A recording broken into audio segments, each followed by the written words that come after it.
কে তুমি মা বলো না মা। নমস্কার, খনার বচন আপনাদের আবার সবাইকে স্বাগত জানাচ্ছি আমাদের এই অনুষ্ঠানে। খনার বচন শুনলেই আমাদের মনে হয় যে যা অব্যর্থ, যা অনিবার্য, সেটাই যেন উচ্চারিত হচ্ছে কোনো মানুষের মুখ দিয়ে, যেমনটি ছিলেন আমাদের সেই বইতে পড়া সেই যুগের খনা। আবার আমরা এই যুগেও এক খনাকে পেয়েছি, খনা, খনা মা। খনার ভিটায় জন্ম তার। ইনি ভারতের অলঙ্কার, ইনি অন্তরে সন্ন্যাসিনী, ইনি বাংলা তথা জগতের জ্যোতিষ জননী, ভক্ত মঙ্গলার্থে পরমাত্মার পরম সাধিকা, আমাদের সকলের খনা মা। প্রতি শুভ যোগে ব্রহ্মময়ীর তপস্যা, উগ্রতারা, দশমহাবিদ্যা, নবগ্রহ, অর্ধনারীশ্বর, পারিজাত নীল সরস্বতীর মহাযজ্ঞ করেন খনামা। দেশে বিদেশে তার অগণিত ভক্ত, যারা যোগতন্ত্র দ্বারা উপকৃত। সুদীর্ঘ সময় জুড়ে খনামা নানা অসাধ্য সাধন করেছেন। তন্ত্র, যোগ, জ্যোতিষে তিনি চিরকালই পারদর্শিনী। পরমাত্মার একমাত্র সাধিকা খনামা তার গুরু মহাযোগী ত্রৈলঙ্গ স্বামীর কৃপায় স্বমহিমায় জলে ভাসমান অবস্থায় সুদীর্ঘ সময় তপস্যা করেন মানব কল্যাণে। এই মহাশক্তি বলেই বাস্তুজনিত বিবিধ সমস্যার অত্যন্ত দ্রুত সমাধান করেন খনামা। ইউটিউবে কিন্তু আপনারা পাবেন খনামাকে যখনই চাইবেন। সেই খনামা বলেন, যার নেই কোষ্ঠী, হাতই তার যষ্টি। বাংলা তথা জগৎ জ্যোতিষ জননী, পরমাত্মা সাধিকা খনামা। বিশ্বের কল্যাণ যার কর্ম, সর্বধর্ম চেতনার পথপ্রদর্শক, পরমাত্মা সাধিকা খনামা। একটু আপনাদের বলে দিই, আমাদের এই অনুষ্ঠানে ছাড়া আর কোথায় কোথায় আপনারা সরাসরি চেম্বারে খনামাকে পাবেন। বারাসাতের যশোর রোডে হাটখোলা মোড়ে পুরনো শিব মন্দিরের কাছে বিবেকানন্দ অ্যাপার্টমেন্টের 3 তলায়। প্রত্যেক শুক্রবার বনহুগলি পেট্রোল পাম্প স্টপেজে অর্থোপেডিক হসপিটালের সামনে 28 নম্বর ঋষি অরবিন্দ সরণিতে পাবেন খনামাকে। প্রত্যেক শনিবার পাবেন ঢাকুরিয়ায় 5 নম্বর কালীবাড়ি লেনে, ঠিক ঢাকুরিয়া কালী মন্দিরের কাছেই। যারা মাকে ফোনে যোগাযোগ করতে চান তারা ফোন করবেন 9831058429, 9831070429 এই নাম্বারে। খনামা বলেন, পড়িনু শাস্ত্র, পড়িনু বেদ, বুঝিনু গীতা, বাইবেল, কোরআন, নাহিকো প্রভেদ। আপনারা জানেন তো, খনামার একটি বই প্রকাশিত হয়েছে, জীবনচক্রে জ্যোতিষ, প্রভাব ও প্রতিকার। যারা সরাসরি যোগাযোগ করতে পারছেন না বা ফোনেও পাচ্ছেন না, তারা কিন্তু ওই বইটি সংগ্রহ করে যদি পড়েন, দেখবেন পাতায় পাতায় সমস্যারও উল্লেখ আছে, সমাধানও রয়েছে। অবশ্য আজকে আমাদের এই খনার বচন অনুষ্ঠানে বই পড়া নয়, সরাসরি আমাদের কাছে খনামা। তোমাদের সকলের জন্য প্রাণভরা ভালোবাসা নিয়ে আজ আমার এখানে চলে আসা। উদ্দেশ্য একটাই, জেনে রাখো সবাই, আমরা সবাই ভালো থাকতে চাই সর্বদাই। তবুও যারা ম্লান মুখে ম্লান মনে চলে আসো আমার কাছে, বড় দুঃখ, হাত দেখে বুঝি সময় খুব খারাপ যাচ্ছে। যাদের কোষ্ঠী থাকে তাদের কোষ্ঠী বিচার করে বুঝি সময় খুব খারাপ যাচ্ছে। যাদের জন্ম সাল সময় কিছু নেই, তারা বলো, মা আমার তো কিছু নেই, শুধু হাত দুখানা নিয়ে তোমার কাছে চলে এসেছি, তুমি পরিত্রাণ করো মা। তাদের হাত দুটো দেখে ভালো করে পুঙ্খানুপুঙ্খানুভাবে সুন্দরভাবে হাত দুটো দেখি, দেখে রেখার বিচার গণনা করে, কপাল দেখে বিচার করে গণনা করে তাদের যখন বলি, হ্যাঁ গো সময় যখন বড় খারাপ যাচ্ছে, যাদের যেরকম আছে তাদের সেরকম বলতে হয়, কারুকে বলতে হয় যে আর এই কয়েকটা মাস অতিক্রান্ত করো তারপরেই সময় ভালো হবে, কারুকে বলতে হয় কয়েকটা বছর অপেক্ষা করতে হবে তারপরে সময় ভালো হবে। তখন তোমরা বলো, মা গো তোমার কাছে এসেছি, তুমি পরিত্রাণ করো, কি করে রক্ষা পাবো তুমি তার ব্যবস্থা করো। তখন আমাকে সেইভাবে তোমাদের জন্য ক্রিয়া করতে হয়। আর ক্রিয়া যখন করতে হয় তখন তোমাদেরকে ভীষণভাবে মনের জোর সাহস নিতে হয় যে মার কাছে দায়িত্ব দিয়েছে, মা দায়িত্ব নিয়েছেন, ব্যাস এবার ঠিক হয়ে যাবে। তার কিছু মাস পর তোমরা এসে বলো, মা তোমার কাছে দায়িত্ব দিয়েছিলাম, তুমি দায়িত্ব নিয়েছে, তোমার দেওয়া জিনিস ধারণ করেছি, আমরা এখন বেশ ভালো আছি, বেশ ভালো আছি, খুব ভালো আছি, বেশ এটাই তো দরকার। যার জন্য যারা অতিভাবে ভেঙে পড়ো তাদের জন্য বলা, বলো না কাতর স্বরে বৃথা জন্ম এই সংসারে, জীবনে সমস্যা হতেই পারে, ভয় কি, আমি তো আছি তোমাদের সকলের তরে। তাই বলা, বলো না কাতর স্বরে বৃথা জন্ম এই সংসারে, জীবনে সমস্যা হতেই পারে, ভয় কি, আমি তো আছি তোমাদের সকলের তরে, আমি আছি তোমাদের সকলের তরে। আর ঠিক এই মুহূর্তের জন্য আমি এসে গেছি তোমাদের সকলের ঘরে, তোমাদেরকে প্রাণ ভরা ভালোবাসা দেওয়ার তরে। প্রাণ ভরা ভালোবাসা প্রত্যেকের দরকার, প্রত্যেকের দরকার। দেখবে অসুস্থ মানুষকে তুমি শুধু ওষুধ খাওয়াচ্ছ, সে যে সুস্থ হয়ে যাবে তা নয়, তৎসহ একটু মিষ্টি বচন, মিঠে বচন, একটু ভালো কথা বলো, একটু তাকে সেবা করো, একটু যত্ন করো, একটু পাশে বসো, তার মনের কথাগুলো বলবে সে, তুমি ধ্যান দিয়ে একটু মনের কথাগুলো শোনো, তার সমস্যা কিভাবে করা যাবে তুমি বলো, তাহলে দেখবে তুমি একটা বড় কেউ হয়ে যেতে পারবে সেই মানুষটির কাছে। অসুস্থ মানুষকে সুস্থ করে তোলার দায়িত্ব তোমার উপরেই আছে, তুমিই করবে, আমাদের সকলের উপরেই আছে। তো আমরা কিভাবে করব? শুধু টাইমে টাইমে ওষুধ খাওয়ালেই তাকে সুস্থ করা যাবে, পথ্য খাওয়ালেই হবে তা নয়, তার মনে একটি ছোঁয়া, টাচ লাগাতে হবে। তার কি কথা বলার ইচ্ছা, তার কি কষ্ট হচ্ছে, কোথায় কষ্ট হচ্ছে, সেই জায়গাটির কষ্টটা একটু অনুভব করে, অনুভবের দ্বারায় তাকে একটু ভালোবাসা দেয়া, এমনি করে ভালোবাসা দিতে দিতে দেখবে সেই অসুস্থ মানুষটি একটি সময় খুবই সুস্থ হয়ে যাবে। আমাদের কাজই হলো মানুষকে সুস্থ করা। আমি যেমন করি, অশুভ গ্রহ, তাকেই বলা হয় অশুভ গ্রহ, সেই অশুভ গ্রহগুলোকে শুভত্বে পরিণত করার জন্য বেশ কতগুলো নিয়ম আছে, সেই নিয়ম অনুযায়ী কাজ করি। যেমন হোম, যজ্ঞ, তন্ত্রক্রিয়া এগুলো করি। স্তম্ভন ক্রিয়া করতে হয় কোনো কোনো ক্ষেত্রে, যদি দেখা যায় জটিল, তখন সেখানে মারণ ক্রিয়া, স্তম্ভন ক্রিয়া, এই সমস্ত ক্রিয়াগুলো করতে হয়, কিন্তু কারোর ক্ষতি করে নয়, শুধুমাত্র একজনকে স্তব্ধ করে একজনকে ভালো রাখা, অর্থাৎ যে বড্ড বেশি মানে শত্রু দমন, বড্ড বেশি কারুকে আঘাত করছে, সেই আঘাত থেকে তাকে রক্ষা করা, এই সমস্ত কাজগুলো আমার করতে হয়। সেইগুলো করার সময় কি করা হয়?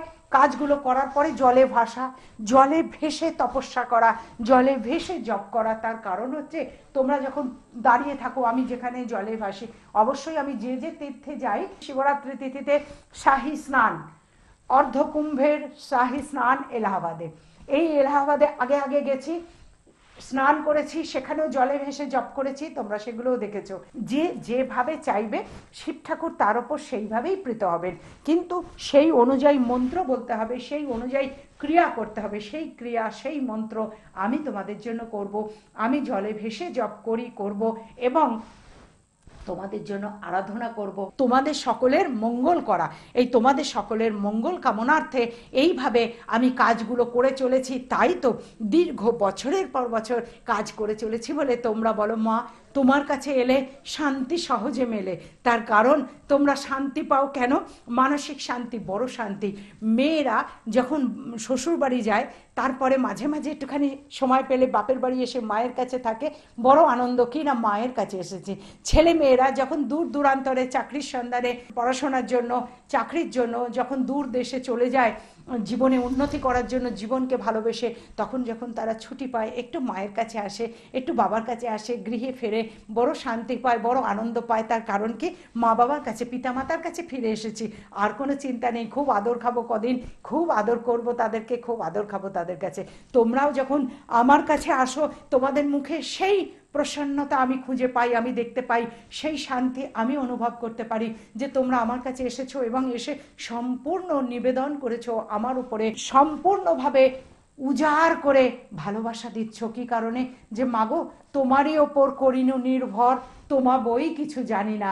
এই যে প্রেম, এই যে ভালোবাসা, এটাই করতে হয় যখন আমরা ঈশ্বরের পুজো করি। ঈশ্বরের কাছে এটা বলতে হয়, তোমারই উপর করিনু নির্ভর, তোমা বই কিছু জানি না।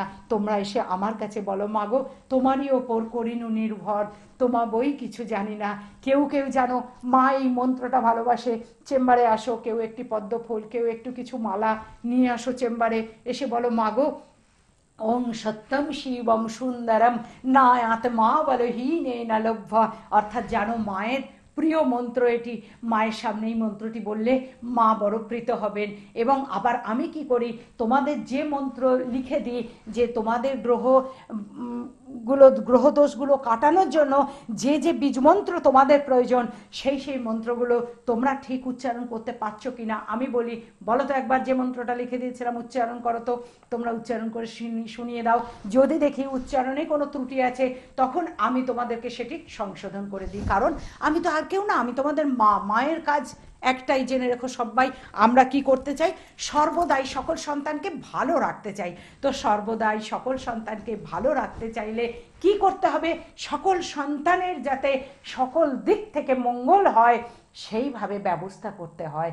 সেইভাবে সন্তানদের মঙ্গলার্থে আমি জলে ভেসে জপ করি, হোমযজ্ঞ করি, পুজো করি, যখনই সময় পাই জপ করি, তোমাদের মঙ্গল কামনা করি এবং তোমাদের জন্য সমস্ত রকম ক্রিয়া, মন্ত্র, তিথি, নক্ষত্র ধরে সেগুলো বলে দিই। কারণ একজনের যেগুলো পুজো করব, যেমন বলি যে জাতক জাতিকাদের এখন শনির সাড়ে চলছে, তাদেরকে পরিত্রাণের জন্য আমি বারবার বলি প্রতিটি সোমবার করেই, শুধুমাত্র শিবরাত্রির দিন নয়, প্রত্যেক সোমবারে শিবের মাথায় জল ঢালো আর 11টি করে বিল্লপত্র, চন্দন, কামিনী চাল সহ 11টি বিল্লপত্র শিবের মাথায় দিয়ে ওম সত্যম শিবম সুন্দরম না আত্মা বলহীনেন লভ্য, ওম সত্যম শিবম সুন্দরম না আত্মা বলহীনেন লভ্য, এমনি করে তোমরা পুজো করো। শিব ঠাকুর সন্তুষ্ট হলে 7.5 অশুভ প্রভাব একেবারেই কেটে যাবে, একেবারেই চলে যাবে।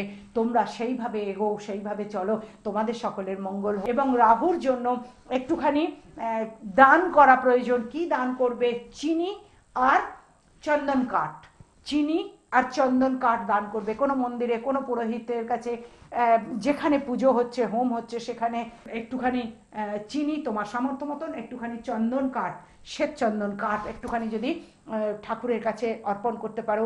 যাদের যাদের এখন যে রাশির উপরে রাহু বসে আছেন, রাহুর অশুভ প্রভাব থেকে তোমরা রক্ষা পাবে, সেই জন্য তোমাদেরকে বলা এই ক্রিয়াটি করা। তো প্রত্যেককে রক্ষা করতে হবে।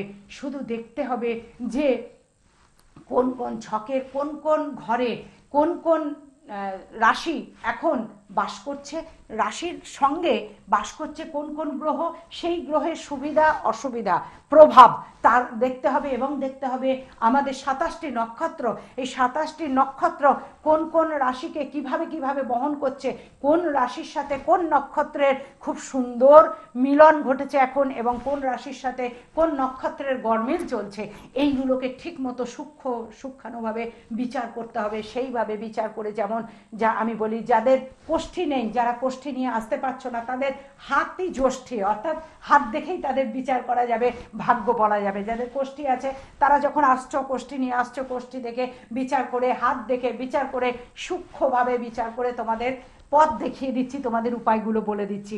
তো এইভাবে পথ দেখানো আমার কাজ। এইভাবে তোমাদের পথ প্রদর্শক হয়ে আমি চলছি আদি অনন্তকাল ধরে, আজ থেকে নয়, বহু বছর থেকে। একটু আপনাদের বলে দিই আমাদের এই অনুষ্ঠানে ছাড়া আর কোথায় কোথায় আপনারা সরাসরি চেম্বারে খনামাকে পাবেন। বারাসাতের যশোর রোডে হাটখোলা মোড়ে পুরনো শিব মন্দিরের কাছে বিবেকানন্দ অ্যাপার্টমেন্টের 3 তলায়।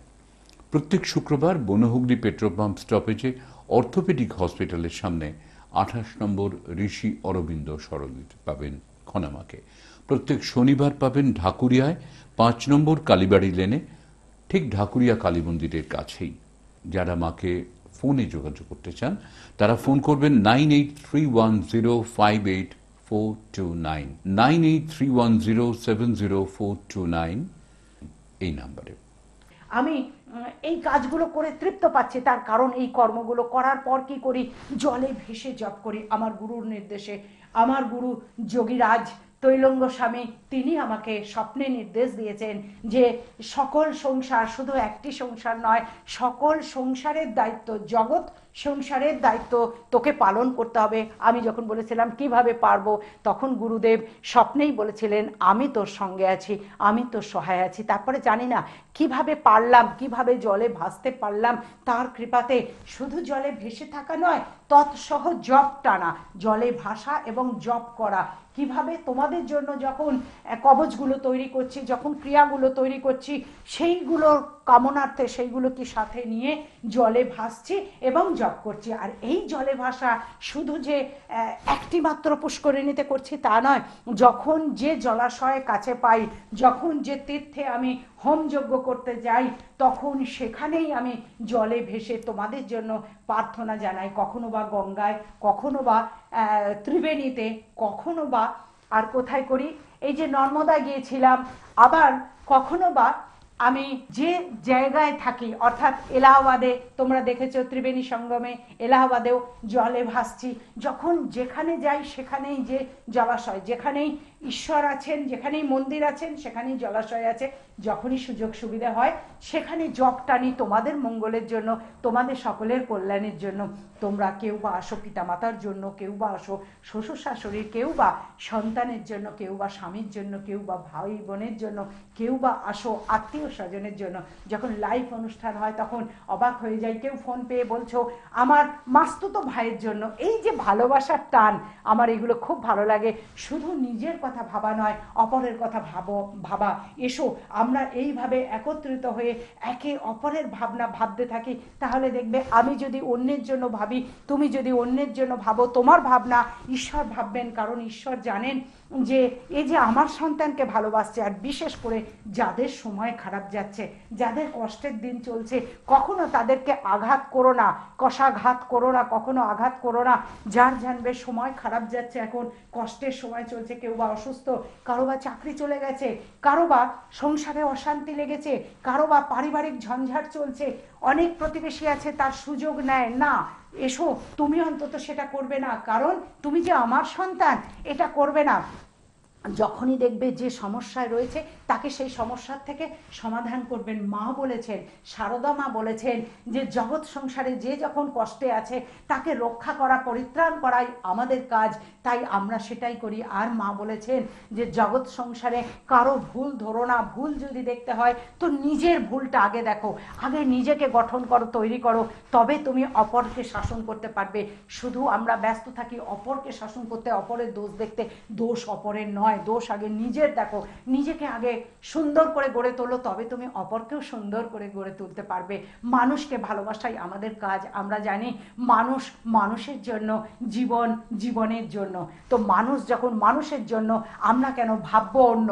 আমরা মানুষের মঙ্গলের জন্য কাজ করব। আমি যেমন করে করি, আমি জানি তোমরা সকলেও তেমনি করেই করো, তবু আমার আরেকবার বলা, আমি তো মা আর কেউ না, আমার বলতে ভালো লাগে যে এসো আমরা সবাই মিলে মানুষের ভাবনা ভাবি। আর বিশেষ করে দুর্বল যারা রয়েছে, যাদের জীবনে কিছু এগুনোর সুযোগ হচ্ছে না, আমাদের কাজ, যারা আমার কাছে আসে, আমি যেমন দায়িত্ব নিয়ে করি, যাদের কাছে তুমি রয়েছো, তোমরা রয়েছো, তাদেরকে কিভাবে একটু সাহায্য করা যাবে। অনেকে দেখি সাহায্য করো কিভাবে, মায়ের ঠিকানা দিয়ে দাও, বলো মা আমার মাসি, আমার পিসি, আমার কাকিমা তোমার ঠিকানা দিয়ে দিয়েছে যে ওখানে যা, সব সমস্যার সমাধান হয়ে যাবে। তো আমার কাছে আসলে সমস্যার সমাধান হবে। কিন্তু এছাড়াও তো আরও কিছু কাজ থাকে। তোমরা তোমাদের আপনজনকে ভালোবাসো, বিশেষ করে যার কষ্টের সময় চলছে, যার সময় খারাপ চলছে, তাকে তুমি ভালোবাসো, দেখবে দেবতা তোমায় ভালোবাসবে। আমাদেরকে তো এমনি করেই চলতে হবে, মানুষের মধ্যেই ভগবান আছে, সেই ভাবনাটা আমাদেরকে রাখতে হবে। আমাদের দেশে যে সমস্ত মহামানবরা, যে সমস্ত অবতাররা এই ধরাধামে ধরা দিয়েছেন, তারা একথাই বলেছেন, প্রত্যেকেরই একই কথা। ভারতের সাধক সাধিকা পড়বে, কথামৃত পড়বে, সারদা মায়ের জীবনী পড়বে, জানতে পারবে অনেক অজানাকে, শিখতে পারবে অনেক কিছু, শেখাতে পারবে অনেক কিছু। সেই জন্য সবাইকে এই কথা বলা।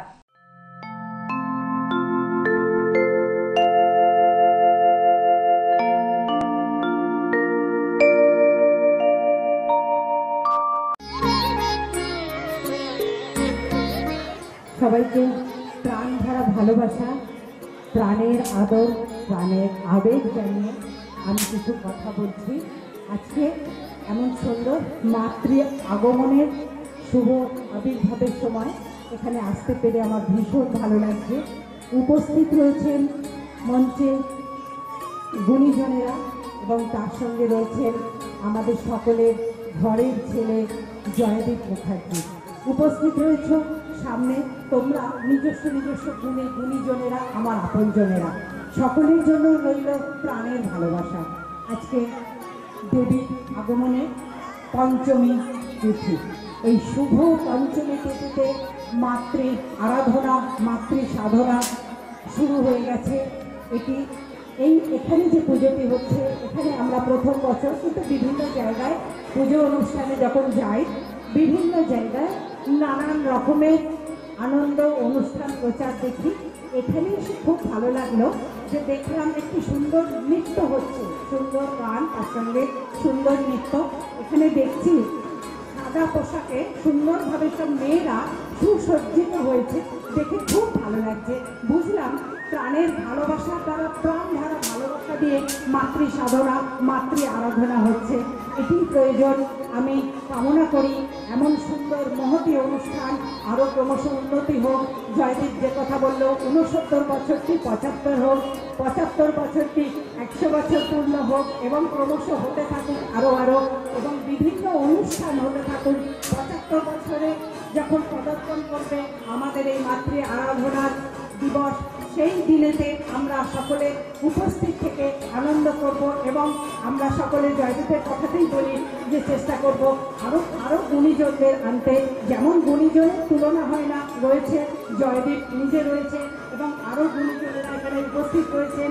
আমরা চেষ্টা করব কলকাতা থেকে বিশিষ্ট কিছু শিল্পী গুণীজনকে এখানে আনাতে পারলে আমাদেরও ভালো লাগবে, তোমাদেরও ভালো লাগবে। তোমরা অপেক্ষা করে রয়েছ, একটির পর একটি বছর উন্নতি হচ্ছে। পুজোর আবেগ, আনন্দ, পুজোয় ভীষণভাবে আনন্দে পথ চলা, আনন্দভাবে পুজো দেওয়া, মাতৃ আরাধনা, মাতৃ সাধনা, এরই মাধ্যমে জগতের কল্যাণ, এর মাধ্যমে সমাজের কল্যাণ, এর মাধ্যমে এই পাড়ার কল্যাণ, পাড়ার আনন্দ। এত সুন্দর আনন্দ, এত সুন্দর প্যান্ডেল হয়েছে, সাজানো হয়েছে সুসজ্জিতভাবে, দেখে আমার খুব ভালো লাগছে, ভীষণ ভালো লাগছে। তোমাদের সকলের অনেক ভালো হোক, অনেক উন্নতি হোক এবং পুজোটি আনন্দ সহকারে সবাই পুজোর দিনগুলো মহা আনন্দের দিন কাটাও, সুন্দরভাবে পুষ্পাঞ্জলি দাও, সুন্দরভাবে সাজুগুজু করো, আনন্দ করো, সকলের মঙ্গল হোক, সকলের ভালো হোক। এই বলে আমার এখনকার মতন বক্তব্য শেষ করছি। মনের কথা বলে যাব এখন চলে। বহু আশা নিয়ে আমি এলাম এই পৃথিবীতে, মানুষের মাঝে ভগবান আছে সেটি খুঁজে নিতে। তোমাদের সকলের চৈতন্য হোক, তোমাদের সকলের মঙ্গল হোক, মঙ্গলময় ঈশ্বর সদাই তোমাদের সঙ্গে থাকুন। তোমরা সকলে অনেক ভালো থাকো, অনেক ভালো থাকো, অনেক ভালো থাকো। অনেক ধন্যবাদ। এবার আমরা প্রতিমা আবরণ উন্মোচন অনুষ্ঠানে এক মন্দিরের দিকে এগিয়ে যাব। তাদের তালে তালে মহামন্ত্রী এইসব দুর্গা বিসর্জনের মধ্য দিয়ে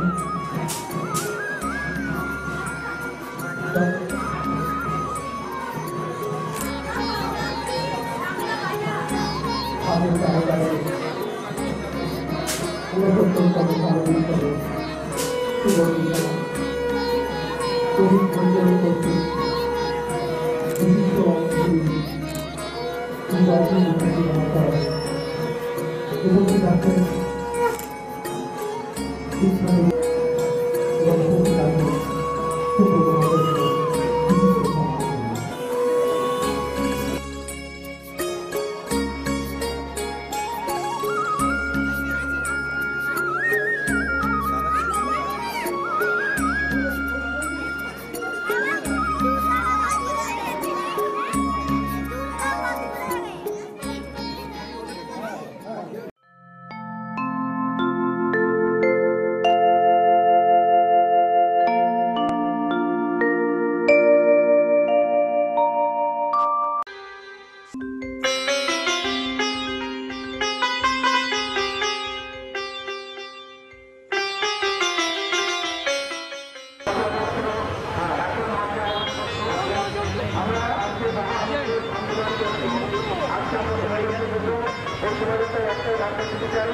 আমাদের ভারতবর্ষে আমার সকল সম্প্রদায়কে আমরা আপন করে নিয়েছি।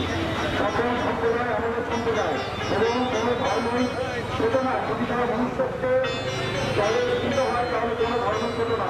মনুষ্যত্বের আধারে মুসলমান, খ্রিস্টান, জৈন, বৌদ্ধ, পার্সি সকলেই যার অক্লান্ত পরিশ্রমে আমাদের এই অনুষ্ঠানকে সফল হয়। আমি রামেশ্বর দুটো মঞ্চে আসার জন্য অনুরোধ করছি। আর আমি কিছু বলার জন্য অনুরোধ করছি আমাদের সভাপতি, আমাদের কানপুরের জনতার মেরা রায়।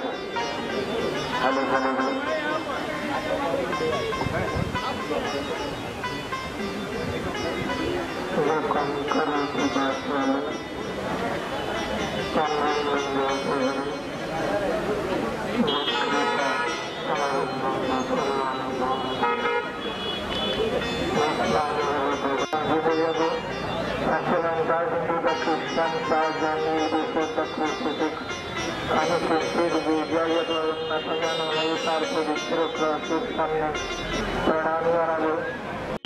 কোথায় গেলে পাবে দেব ওমা, তোমার চরণ দুটি পক্ষে আমার ধরি। আমার এই দেশেতেই জন্ম যেন এই দেশেতেই মরি। আর আরেকটা কবিতা বলি, উদয়ের পথে শুনি কার বাণী, ভয় নাই ওরে ভয় নাই, শেষে প্রাণ যে করিবে দান। ভয় নাই তার ভয় নাই, যে চাই ভাতৃদিবস। এই ভাতৃদিবসে আমাদের সমস্ত মহাপুরুষদেরকে স্মরণ করে এইভাবে এগিয়ে যাওয়া উচিত যে এই দেশেতেই ভাইয়ের মায়ের মতন এত স্নেহ কোথাও নাই। তাই জন্যই তো আমাদের কাছে পরম পুরুষ মহাপুরুষ আবির্ভূত হয়েছেন। আর আমাদের সামনে রয়েছেন একদম জাগ্রত মহাপুরুষ গোপাল ক্ষেত্রীজি, যিনি বহন করে চলেছেন সর্বধর্ম সমন্বয়কে, বহন করে চলেছেন। মহাপুরুষেরা বারবার বলেছেন সর্বধর্ম সমন্বয় যেখানে, ভয় নয় সেখানে। তাই আমরা সেইভাবে পালন করে চলেছি। আর দীর্ঘদিন ধরে এমন সুন্দর অনুষ্ঠান বছরের পর বছর করে চলেছে। তাই সবাই মিলে সকল মহাপুরুষকে, সকল দেবদেবীকে, সকল মহাপুরুষকে এবং সকল সাধক সাধিকাদের প্রণাম জানিয়ে, গোপাল ক্ষেত্রীকে অনেক আদর ভালোবাসা জানিয়ে আমার বক্তব্য সম্পূর্ণ করলাম।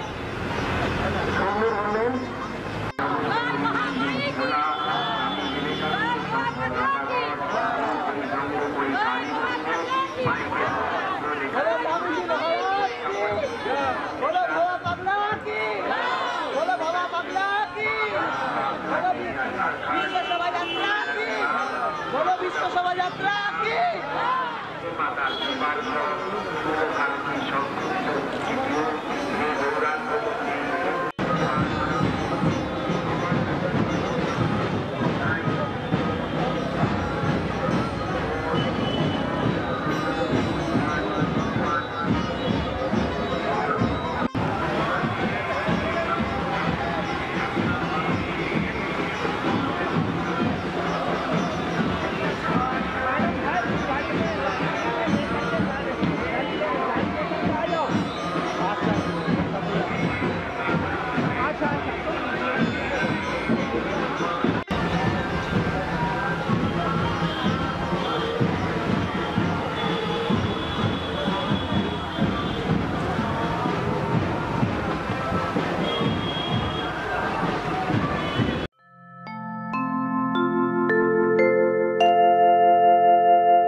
একটু আপনাদের বলে দিই আমাদের এই অনুষ্ঠানে ছাড়া আর কোথায় কোথায় আপনারা সরাসরি চেম্বারে খনামাকে পাবেন। বারাসাতের যশোর রোডে হাটখোলা মোড়ে পুরনো শিব মন্দিরের কাছে বিবেকানন্দ অ্যাপার্টমেন্টের ৩ তলায়। প্রত্যেক শুক্রবার বনহুগলি পেট্রোল পাম্প স্টপেজে অর্থোপেডিক হসপিটালের সামনে ২৮ নম্বর ঋষি অরবিন্দ সরণিতে পাবেন খনামাকে। প্রত্যেক শনিবার পাবেন ঢাকুরিয়ায় ৫ নম্বর কালীবাড়ি লেনে, ঠিক ঢাকুরিয়া কালী মন্দিরের কাছেই। যারা মাকে ফোনে যোগাযোগ করতে চান তারা ফোন করবেন 9831058429, 9831070429 এই নাম্বারে। মা সম্পর্কে বলতে গেলে আবারও সেই যা বারবার বলি আবারও পুনরুক্তি করতে হয়, আমরা ছিলাম, আছি, থাকব যতদিন খনামাকে স্মরণে রাখবো। সময় চলে গেছে। তাই আর কথা বলার সময় নেই, মনে হয় ইচ্ছা হয় আরও অনেক কথা বলি, কিন্তু ছাড়বো না। আমি আবার আসবো তোমাদের কাছে, অনেক কথা বলে দেব, যত কথা আমার মনে আছে উজাড় করে দেব তোমাদের কাছে, কারণ তোমাদের ভালোবাসি বলে। বহু আশা নিয়ে আমি এলাম এই পৃথিবীতে। মানুষের মাঝে ভগবান আছে সেটি খুঁজে নিতে। তোমাদের সকলের চৈতন্য হোক, তোমাদের সকলের মঙ্গল হোক, মঙ্গলময় ঈশ্বর সদাই তোমাদের সঙ্গে থাকুন। তোমরা সকলে অনেক ভালো থাকো, অনেক ভালো থাকো, অনেক ভালো থাকো। কে তুমি মা বলো না মা।